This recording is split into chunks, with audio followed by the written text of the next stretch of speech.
It's news time. Information is power. Be current.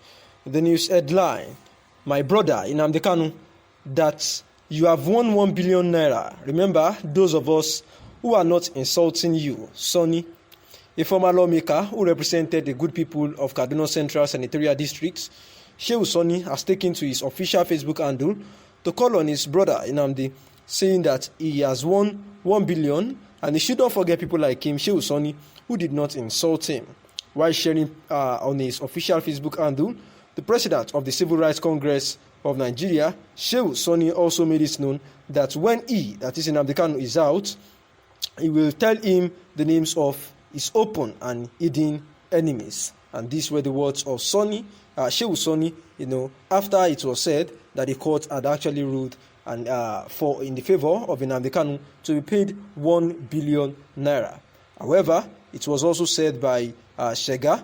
Shega happens to be a human rights activist as well, and also a lawyer who had actually, of recent, given his opinion, saying that the painful part is that regardless of how much the judgment sum is, it won't be paid by the state because the judgment creditor will still need the consent of the Attorney General of the Federation to enforce the judgment, saying that state actors will continue to infringe on the rights of citizens because of this loophole, knowing fully well that those who manage to survive the court process will never get justice. And he knows that this sounds like Greek to most, but this, everybody must know and know peace.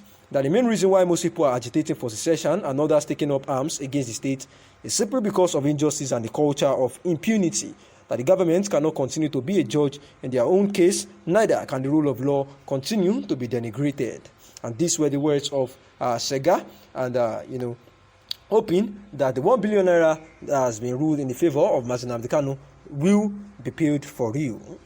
That ruled the country for about 16 years, the president and his party have never failed to point an accusing finger at PDP for everything that goes wrong in the country.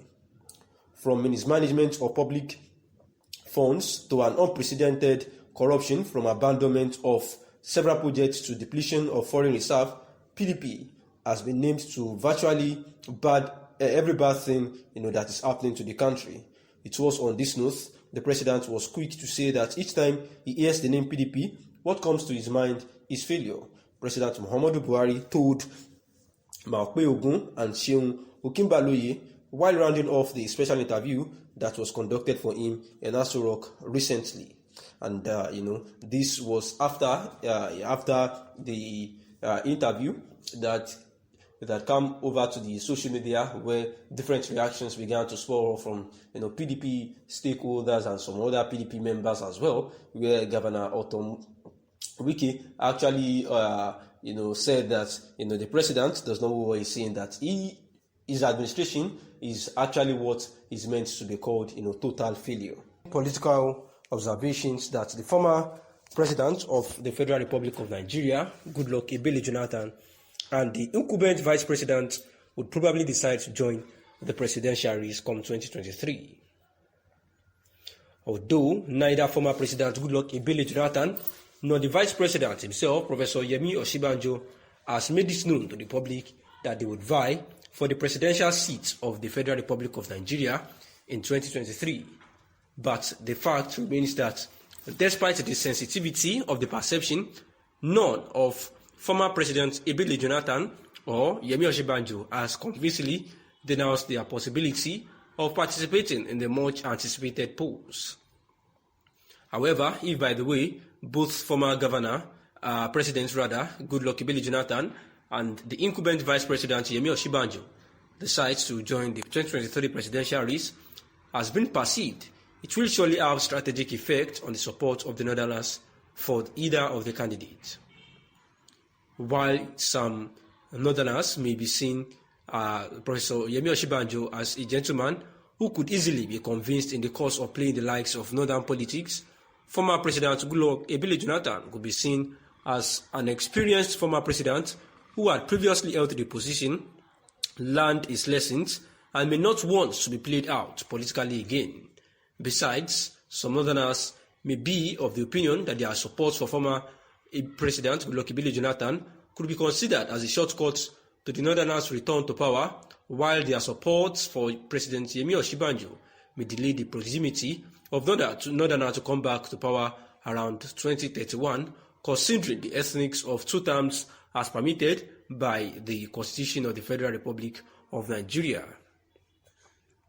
Consequently, there may be higher considerations as regards the issue, where the chances of the Northerners to throw support behind former President Ebele Jonathan is actually high, and if the number of years he would spend in power is put into consideration, they probably will actually support Goodluck Ebele Jonathan. The Buhari-led administration keeps making records in the arming of the Nigerian military, and coming just a few months after it supplied quite a number of mine-resistant ambush-protected MRAP vehicles to the Nigerian army, the Buhari-led administration has recently made another history by supplying another set of CS-VP3 Bigfoot MRAP multipurpose armored vehicles to them so as to enhance their conquest of insurgents and other violent criminal groups.